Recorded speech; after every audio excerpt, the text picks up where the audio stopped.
Sénégal amul leneen luñ fi wax. Deuxième thème bi c'est pour les jeunes mooy réseaux sociaux et responsabilité. Dérive yi dérapage yi musiba yi réseaux sociaux yi def mais jotul nga yaakaar ne yonent bi du nekkoon ci kaw suuf di ak ñun nga yaakaar ne du waxtaan ak jullit yi ci réseaux sociaux yi ah mais il faut que mu wax leen li ñu ci taxawee gàmmu gi ban occasion moo ko pour ñu waxtaan ci loolu c'est national c'est international même mais les ressources naturelles du pays hein mais c'est les questions de l'heure mais mënuñu ñu taxaw fi ñu naan Abdoulaye baayam Amina yaayam Abdoulaye kooku ñuy wax noonu kooku lan la indi ci solution lu tax ñëpp bàyyi ko bàyyi seen bàyyi ak seen yaay yi topp ko yaa ñu gënal sunu yaay yaa ñu gënal sunu baay parce que dafay def ci ñun lu sunu baay mën da def ci ñun mais loolu mooy dëgg moo tax sunu thème exposition mooy ressources naturelles et stabilité nationale.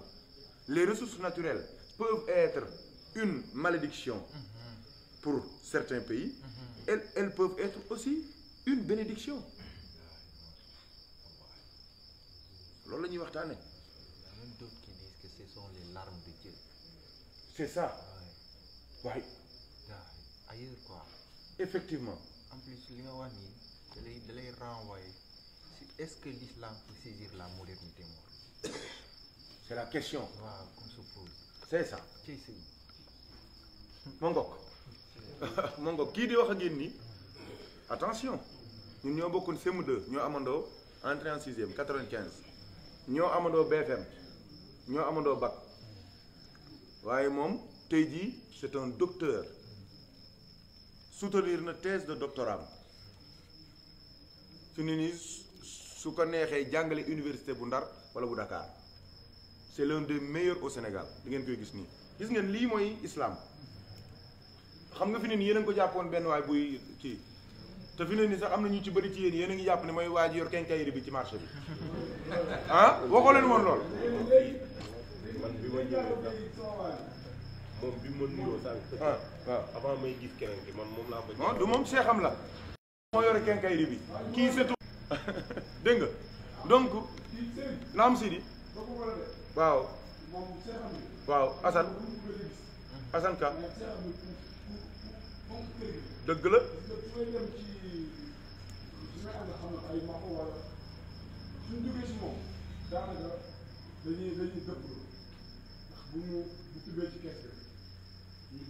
c'est mon ñii c'est mes amis ñii ñoo bokk jàngandoo ñoo bokkoon benn classe CM Ousmane Gom 3e M1B ñoo amandoo bac ma dem Maroc moom mu tëb France waaw rajo xi lépp raxas doctorat am ñëw toog fii maa ngi ñaan nag yéen ñëpp na ngeen dogu ñaanal ko yàlla yàlla yéwénal ay mbiram ndax tamit lii moo tax njaboot bu bari duñ ñëwee dañuy toog tuuti lijjantiwaat seen visa dem seen yoon yóbbu seen i diplôme ak seen xam-xam parce que Sénégal doo amul ay branlo kii fii yooyu duñ la jox cër te kii fi ne nii tey jii dañ ko doon yëkkati ca kaw presque 25 ans de sa vie deful lu dul recherche njàng ba ñàkk ay bëtam waaw te man xam naa ko borom pas-pas la te attention papaam mooy imaamu Madina Fall papaam mooy le grand commerçant bi nekk marché ki ñuy wax El Hadj Gora Ka nekkoon na président Inakwa mooy papaam mais moom adduna bi yëpp xam na ni man la séddoo loolu boobu ñun élève lañu waaw jamono bu nekk nag mu dëggal ko. daan ñu wax loo quoi daan ñu wax quoi mais daan ñu wax loo quoi kii nit la quoi jàpp leen ko de Mor nit la quoi. waaw lii baaxam la rek dañuy yëkkati quoi kii suñu nit la quoi kii yàlla moo ñu taf si moom dañ koy topp de gis nga ñu toogee ci suuf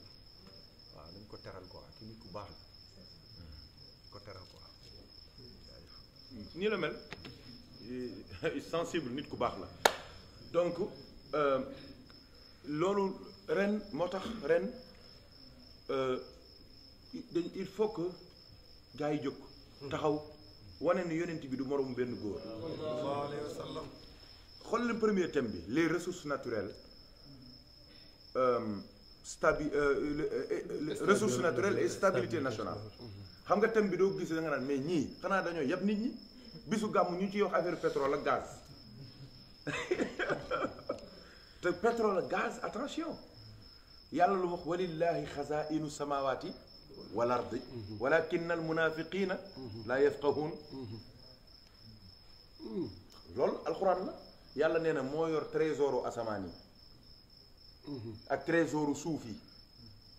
mooy les gisements moom la ñu wax ci wolof mbell yi yàlla nee na màngasinu asamaan yi moo ko moom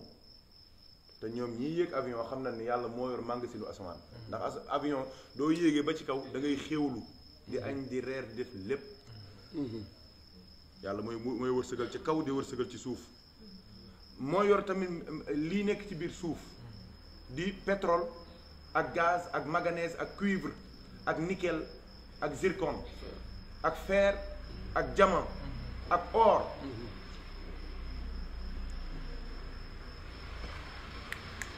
loolu mooy firim zahir bi waaye soo ci xaqiqa di nga xam ni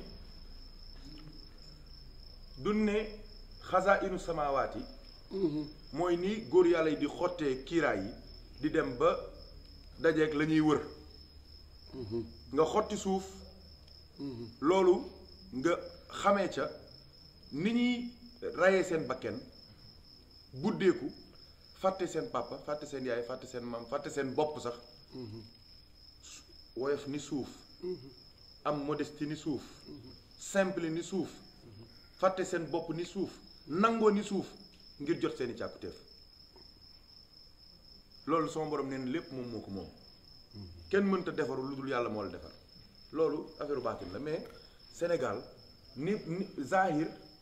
mooy firi baatin Sénégal li tax yàlla def fi li mu fi def ci leer ak xam-xam ak i wuliyu ak sikkar tur yàlla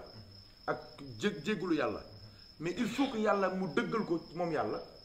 ci am yu mu feeñal ci biir suuf si dégg ngeen li ma bëgg a wax lii feeñ nii mooy pétrole bii feeñ ak gaz bu bëri bii nekk Cees gii ak lan zircon bi nekk fii ci Mboro ak fer ba nekk ca Falémé ak or ba nekk Sabadola xam nga lan la day junj rek cër yi wér yi ñu yàlla jox ponkal yi tëdd ci suuf si yàlla daf ñu bëgg a wan nañu gis ngeen ñoom li ñuy tëdd ci biir suuf si li or bi di bari bari ak pétrole bi am na ay or ak ay diamant yu gën a fort ñu ngi ci suuf soo xamante ni Cheikh Oumar Fouti fa la juddoo suuf soosu mais pétrole la ngoog diamant ngoog lépp a ngoog suuf soo xamante ni alxaaji Abdoulaye Niass fa lañ ko denc suuf soo xamante ni alxaaji Malick fa lañ ko denc suuf soo xamante ni alxaaji Abbas Sall fa lañ ko denc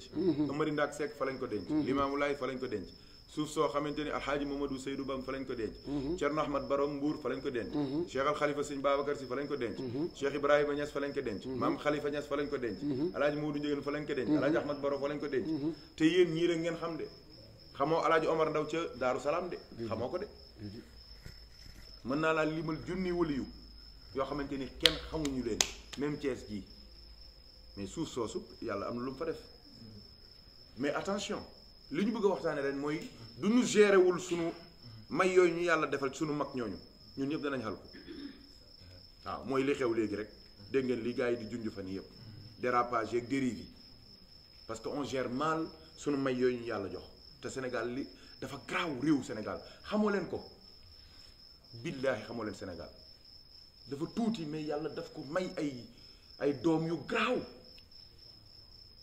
dem li may wax nii man wax naa ko Facebook moo ëpp doole juróomi junni nit ñoo may suivre te kenn fayuma ñaar dërëm wax naa ko foofu moo gën a garaaw Sénégal dafa am ay doom yu garaaw mais ñun xamuñu seen valeur jariñoo ñu leen au contraire sax dañ leen di yàq far xoolal nga am doom ju mel ni Cheikh Oumar Fouti xoolal doom ju mel noonu nga xamante ni foo dem ci monde bi bàyyi na fa ay affaire am soo yëngal rek di gis ni moom demal Nigéria xool la fa Cheikh Ibrahima Niass liggéey 3 millions de personnes ci benn stade ñëpp di taalibeem mais yooyu Sénégal rek la am mais ñun xamuñu valeur bi au contraire sax au lieu que ñu jël yooyu yëpp muy njariñ ñu bokk jariñoo ko dañuy reyante loolu laay bëgg a feeñal gis nga ni ma waxee ci nitu yàlla yii te mooy exemple bi gën a baax billaahi duñ ko deful ci sunu pétrole bi ak sunu yii ñu yàlla feeñal danañu xal ko pétrole malédiction rek lay doon wala bénédiction duñ ko gérer mu baax ci réew ma comme waa Qatar suñ ko gérer mu bon mu mel ni waa Syrie wala waa Nigéria te am na ñu bëri ba ñu liiree document bi démb y a un grand journaliste ñëw na fi démb 1h du matin kii xam na ko Mamadou Sène bi mu liiree document bi ma wax ko la mu ne ma mais yow foo jëlee information yëpp ma ne ko gëstu ma ne ko Sénégal dafa am ay affaires yu garaaw ñoo ngi coow pétrole bi mais phosphate bi bañ ko jëlee dalee exploité kañ la tey ba phosphate bii ñun ba ñu dalee dégg train bi yuuxu romb fii yu jaune yi wadd ci wet gi yooyu nga am doo amaan xam sax ñu ne la moom ngay jël def ko sa kii pour xam bi dañ kañ loolu kañ dañoo judd rek fekk ko fi waaw da nga mos a dégg ñu laaj ñu ni phosphate bii wala nangam am na lu ñuy tibb fii ci Mboro ci Jogo am na benn ay xeer yu nekk fii ci Fuuta xeer yooyu moom la ñuy génne toj ko def ko poudre di ko yóbbu Europe moom la ñuy defaree karaw yi ay milliards la Fuuta lay jógee te gis nga te li ci gën a garaaw moo tax waxtaan wi dafa am solo ren da ngeen déglu bu baax li xew ci àdduna bi la ci gën a garaaw mooy Fuuta gis nga bi ñoom waa Fuuta yi bi xamuñu lu xew ba ñu gisee gars yi di ñëw di toj xeer yi dañ naan mais ñii lu ñuy def nii xeer yu nga di ñu nekk fii di ko brique di ko toj nii te xamuñu ne gis nga camion bu génn 100 millions la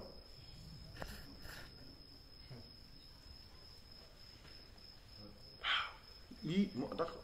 attention ren na ngeen waaj bu baax lu garaaw lay wax parce que nit ñi dañ leen bëgg a sëlëm te attention du or kase de du pétrole kase ak zircon de Thiès gi am na gaz bu dul jeex Falémé gi am na fer Sabadola am na ay tonni or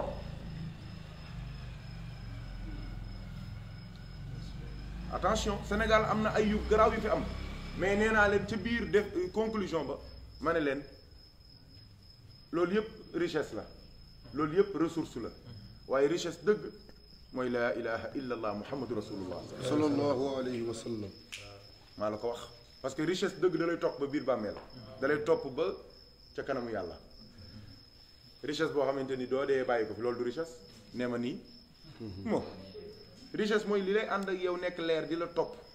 ba texel la ci àdduna defar la ba biir bàmmeel yomal xiyaam nga ànd ak moom ba mu ne la kaay aljanaa ngi nii nga dem jàkkaarloo ak su borom yal nañu ko yàlla defal donc pour wax leen ne leen ren yooyu la ñuy waxtaanee réseaux sociaux yi loolu jarul guddal xam ngeen ne combien de sëy ñoo tas combien de nit la ñu wuññi seen sutura ñaata audio lañ publier ci Facebook bi ñaata jëkkër ak jabar ñoo doon waxtaan seeni waxtaan mu rëcc ñu def ko ci Facebook bi def ko ci YouTube bi c'est fini ak yu kenn mënta expliquer ma xam naa ci lu bëri te duñ demee ba ci jotaay bi daa leen ko wax de am na yu ma ci xam yu garaaw parce que man xam nga dama yàgg am ay taalibe yu dëng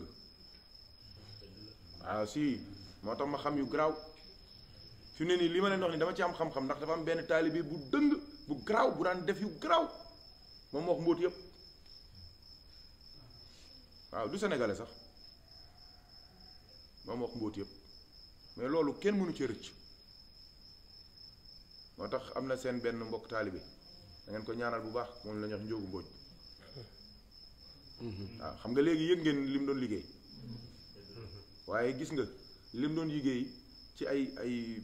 tàppeek bind ak montage moom ngeen xam waaye sauvé na ñu bëri maa la ko wax de bu àdduna daf tëradi bëgguma dugg ci ay kii waa ju baax la parce que gars yi dañ lay jàpp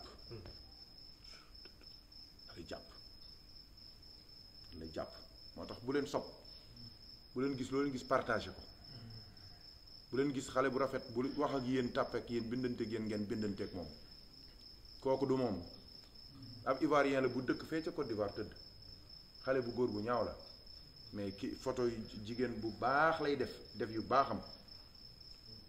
waaw di la wan tuuti di la xoy di xoy la njëriñ. waaw ba nga yëngatu. mu coupé rakkaaju loolu bu subaa mu xoyaat la benn bis la lay wax ne la wan ma nangam nga wan ko mu photo la jeex na yàqu nga. xëy rek laaj la 500000 waaw. waaw alhamdulilah donc juste rek benn précision mu mel ni dañuy continuer dox bi nga xam ne moom la ñuy def muy les révélations de Serigne Mor Talla Ndiéguène nga xam ne moo nekk ay débat yoo xam ne nii c'est spécial mooy précédé li nga xam ne nii moo jëm ci exposition bi première partie bi yaa ngi ko def l'autre jour yaa ngi ciy feeñal li nga xam ne nii mooy importance su gàmmu lu tax ñu war a gàmmu wax nga tamit benn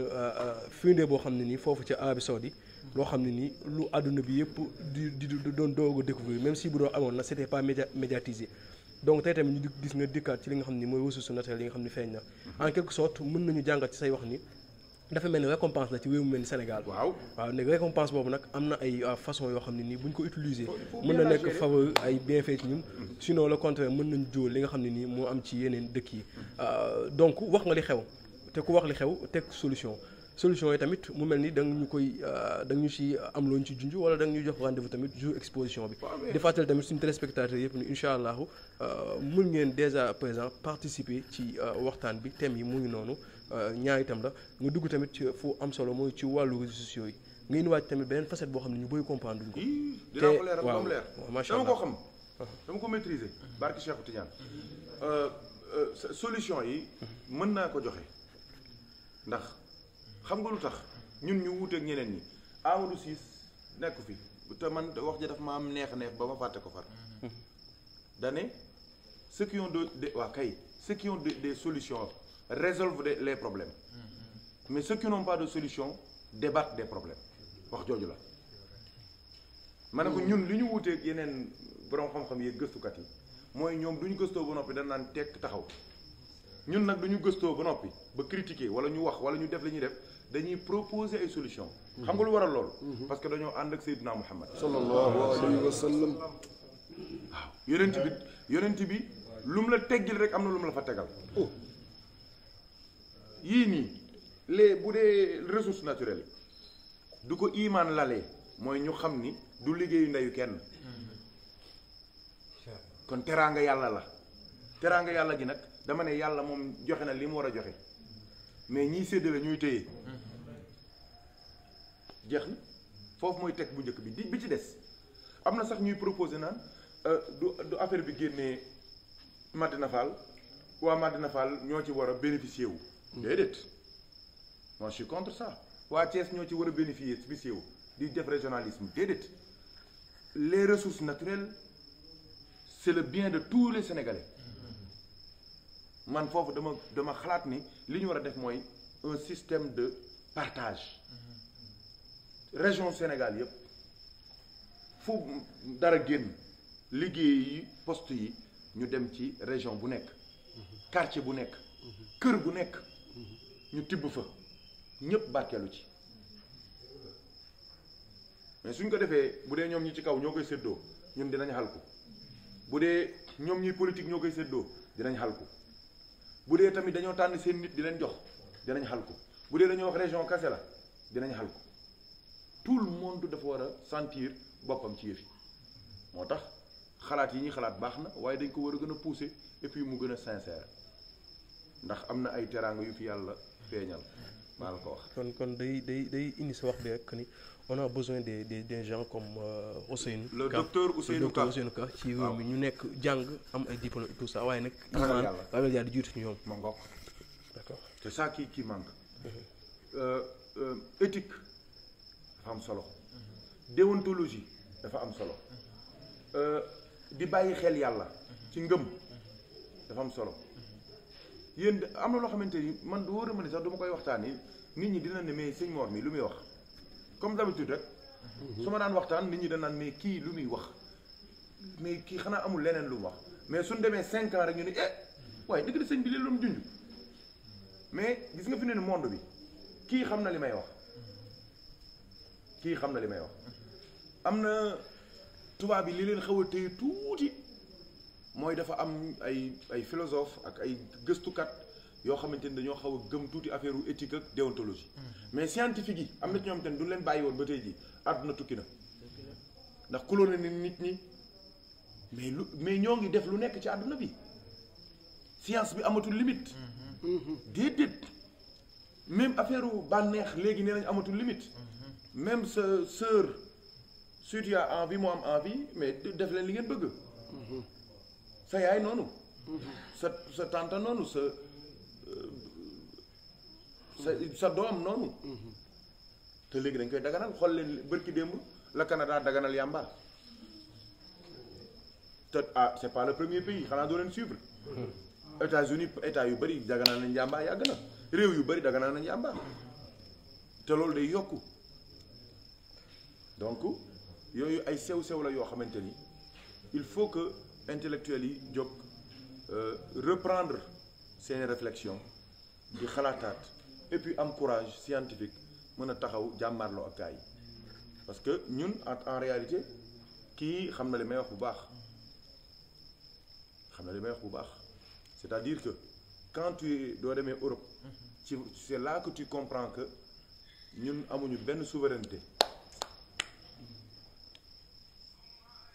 moo tax léeg-léeg doo déggee gars yi li ñuy coow naan su ma nekkee président lii su ma nekkee président laa su ma nekkee man leen yéen dimbali leen ñu loolu ñoom Ousmane Seck ñii di tàccu ngeen koy wax. ah bon. ah oui mais loolu mënul nekk. dafa am lu ñuy wax réalité du pouvoir da nga dégg sax ko wax ne non man gëwuma réalité du pouvoir mais gëmoo ko dégg nga li mu wax de da ne man gëwuma réalité du pouvoir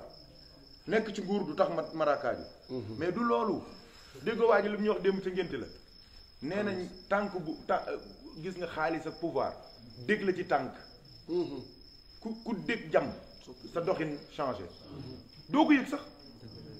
te et puis doo toog la bàyyil xamuñu dañuy coow def leen ndànk de discours yu rafet yi bu mu leen yóbbu de déglu leen ma man mi maa xam li xew déglu leen ma yéen ñëpp laay waxal bu leen dof dañ leen di nax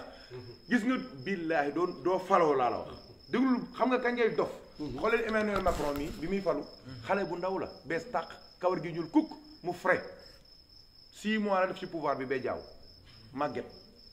parce que lim doon coow yëpp xam na ni loolu amul dafa mujj bërki démb toog ci kanamu France def discours boo xamante ne ñoom ñii boroom xam-xam yi xam nañ ni lépp ay message la parce que lampe bi ñu taal comme nii lampe bi dafa lëndëm ak tubaab bi ni ñu amee éclairage discours bi mu def ci ay rature pour wane ni day juum bi muy wax nii rek la doon wax français du siggi mukk pour lan wane ni il est humble il est soumis devant eux pour wane leen ne leen amoon naa yéene de mais nag li ma fekk ak li am bokkul gis nga gars yi doo ba xoolal duñ la falee président ba gars yi ñëw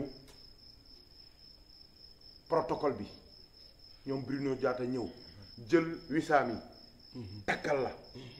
nga toog ba càgg rek yëg lu ma 10 kilos ci sa yaram ci ay médailles ak ay galon ak ay yëf nga taxaw mel ni xale bu ndaw Bruno rek moo naan la monsieur le président di tàllal loxoom nga mel ni machine ci ngay xame ne àdduna jeex na nga pare nag dugg ci bureau bi yaakaar ni jeex na nga gis armée bi ponkal yëpp ñëw taxaw ne cëpp tooj garde à vous ne la armée Sénégal yëpp yaa ko yilif tey nga ni laa ilaha illallah ay fu ma jëm man damaa xam guerre man damaa mos a tiire sax fet ñun la armée bi yëpp yaa ko yilif wax la lépp ne la Sénégal am na nangam ci arme gis nga dañ lay wax lépp am nañ lii am nañ laa sunu armée bi lii lañ mënuñu lii sunu armée bi ñoo ngi guerre place sangam am na ñoo xamante ni ñoo ngi leen wër pour rey leen wax la ay mbóot yoo xamante ni nga daan ne non mais c'est pas possible affaire yi nii la demee nga yaakaar ni jeex na rek nga toog ba càgg rek gis ay ponkal daal di ñëw ñoo xamante ni mosoo leen xam ñu ñëw ne la monsieur le président lépp lu information ci réew mi ñoo ko yor ñun ñoo nekk ci kër sëriñ si ñun ñoo nekk ci église yi ñii ne ko ñun ñoo nekk ci opposition bi ñii ne ko ñoo nekk ci mbedd yi ñu ne ko ñii groupe bi ñooy dof yi ñuy dof lu ci mbedd bi te ñun ci ñun la bokk explique ko yépp ne ko bis bu nekk bala 6 heures du matin li xew ci réew mi yépp dinañ la ko wax loo bëgg xam ci réew mi koo bëgg xam ci réew mi dooy woote balaa 5 minutes ñu indi la information yépp mu daal ne laa ilaha illallah mu toog ba càgg rek nag mu gis ay ponkal ñëw suñ ñëwee taxaw daan na ko monsieur le président xaalisu Sénégal yëpp ngi nii foofu ngay doxee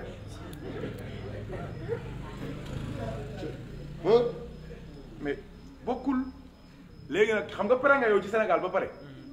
léegi nag gars yi nga xamante ne ñoo yor nguur gi dëgg nag ñooy ñëw daal di dugg nag daan la monsieur le président ah falu nga de waaye nag Sénégal dafa am yu mu signé woon ba noppi nga ne lan mun naa signé na fii 165 traité ratifié na yëpp nga xool traité yi yii di wax ci ngóor jigéen yii ci wax ci lu xaraam yii di wax ci sàngara yii di wax ci kii lu nekk nga naan ne laa ilaha illa ay fu ma jëm waaye lii fu ma jëm ak sama diine ji ak sama lislaam gi te fekk yow signé woo ko de ki ko signé woon dee na wala dem na si may def ko signé au nom du Sénégal comme yaay président Sénégal léegi lépp moom sa doq laa ilaha illallah nga daal di jommi nag ndeysaan léegi nag nga gis beneen groupe ñëw ne la ñun kenn xamuñu yow sax xamooñu ñun sax xamuñu la ñun waaye lépp lu ñu war a lijjanti ci sutura ñoo koy lijjanti lan mooy lijjanti sutura Ousmane luy loolu ah góor loolu bu leen ko wax fii nag dañuy jël seen sëriñ bi de waaw loolu la ñuy wax raison d'état on touche pas ñu ne ko lii kat moom ñun ñooy toppatoo yooyu xaalis bii nii non saa yi moo tax nit ñi dañuy coow rek ne la lii pour nangam la xaalis bii pour nangam kese la kenn du ko laal xaalis bii pour nangam kese la kenn du ko laal ñun ñoo koy toppatoo loo ci soxla nag wooñu ne tir dootoo leen gisati nii leen lay defal di la ko defal ba yow fi nga toog ci ngay jeex ci saa si wala nga am yaram ci saa si barki Cheikh Tidiane su ko defee nag ñun la ñoo ngi retiré wu may la tuuti nga noppalu fekk yow dee nga attention li ma leen wax lu sérieux la bu leen dégg nii rek discours yi de ak waxtaan yu neex yi de bokkul de nguur dafa garaaw waaw yal nañu yàlla dimbali yii yëpp dama leen koy wax rek pour ngeen yeewu pour ngeen xam li xew ci àdduna àdduna dafa am lu ñuy wax réel politique bokkut ak politique gu discours yi ak politique yi gis nga ñoom ñi ngay dégg fii ñuy rayante yëpp di waxante lu bon su guddee ñooy bokk naan café man maa ci am preuve maa seetaan dem émission boo xamante ni tuuti ñooñu ñu dóorante ci émission bi mais ba ñu paree man maa leen gis ñu bokk di lekk dibi ci laa ne jeex na ay at nag ca kanam laa dem ba jàng ko man damaa jàng science politique bu baax waaw li may wax nii dama ko xam bu baax seulement nag réew mi waaw moom de waaw man de ku ma déglu de di nga xam li xew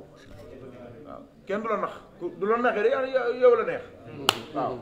donc nag def leen ndànk ngeen déglu ngeen teey bu leen topp nit ñi ak seen riir yeeg waxtaan yu neex yeeg coow mi déedéet loolu bokkul xam nga réew mi sëñ Ousseynou dama leen wax ne leen coow li ñaar kese la ñi yéeg bëgg a toog ak ñi toog bëgg a yéegaat te loolu mooy politique mooy lan conquérir ñetti see la conquérir conserver céder conquérir le pouvoir conserver le pouvoir ak céder le pouvoir ñett yi mooy politique waaw léegi nag ñun suñu réew mi fi mu toll nag le problème mooy gars yi am na ñu bëri sax billaahi démissionné woon nañ bàyyi woon nañ politique xamoo leen loolu toogoon nañ ba tëdd commencé nelaw commencé wut seen entreprise yu ndaw di liggéey pour am tuuti salaire rek noppalu pour ñu bañ leen a tëj ak yooyu daal xam nga leen bëgg a mais bi mbell yi génnee mooy gaz beeg pétrole beeg yooyu dañ ne waaye yow ndekete lii am na pàcc na waaye ñun dañ naan sonn rek mais ndekete sëñ milliards yaa ngi ñëw léegi nag tamit xoola ña ca kaw tamit daal ne way ñun dañoo naroon dem sax mais ndekete yàlla indi xéewal gu réy gii fu ñu jëmati lii rek la coow lii rek la waaw Ousseynou la kii même l'aspect bi même ni sax xalaat bi day yóbbu feneen mooy aspect géopolitique du pétrole bi quoi waaw c'est-à-dire frontières yi quoi yu ñu autour xam nga loolu day pétogère comme ni Mauritanie bi partage bi ci frontière bi ak ñun loolu lijjanti bu ñu ko. dégg ngeen li ma waxat xam nga liy wane ni lu garaaw la wax xam ngeen ni yàlla moom wax naa leen ko sànq moomoon trésor asamaan yu suuf yi moo tax duy def pétrole par exemple du wax ne day defar Sénégal rek bàyyi waa Mauritanie ñun fi ne ne am nañ fer boo xamante ni dañ koy bokk ak waa Mali parce que yàlla xamul frontière ñun am nañ pétrole bu ñu mën a bokk ak beneen réew am nañ or bu ñu bokk ak beneen réew Mor nag moo tax man bugg naa ci bourde yi avant muy jox nooy may les 15 minutes de mort comme ça on va discuter que du savoir mais yow tu vas le saisir par le volet islamique comme ça dañuy am fondement quoi daal bugg naa loolu daal. ndeysaan waaw chaque bourde nga may ma benn 15 minutes comme ni thème d'actualité bi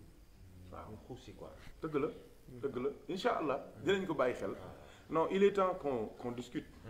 te mën nañu discuter quand même. waaw parce que man 15 ans ngi nii gisante wuñu quoi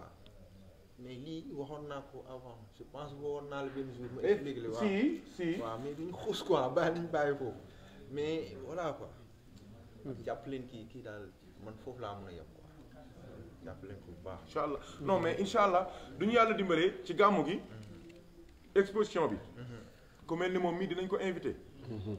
mu jël 20 minutes am 15 minutes am def partition. am na ay ingénieurs yoo xamante ni ils connaissent le sujet ñoom it dinañ ñëw ñu nekk Sabadola ak ci yeneen duq yi fii dinañ ñëw def seen partition ñoom it jox naa leen documents yi lire nañ ko donc am na ci côté yoo xamante ni ñoom mooy seen spécialité du ñu ñëwee ci biir exposition bisu gàmmu gi dinañ taxaw ñoom it feeñal seen gëstu ak seen jàng donc même am na ci ñeneen ñoo xamante ni ci ñoo ngi gëstu yeneen aspect l'aspect sanitaire des ressources naturelles la gestion ak ci côté religion yu bëri am na ñu koy gëstu su ko defee bu suba du boobaa ñu mën a doxal donc yëf yaa ngoog daal yal nañu yàlla boole dimbali yàlla boole ñu jàppale daal ñibbisi naa maa ngi soobee yàgg na ndeysaan ka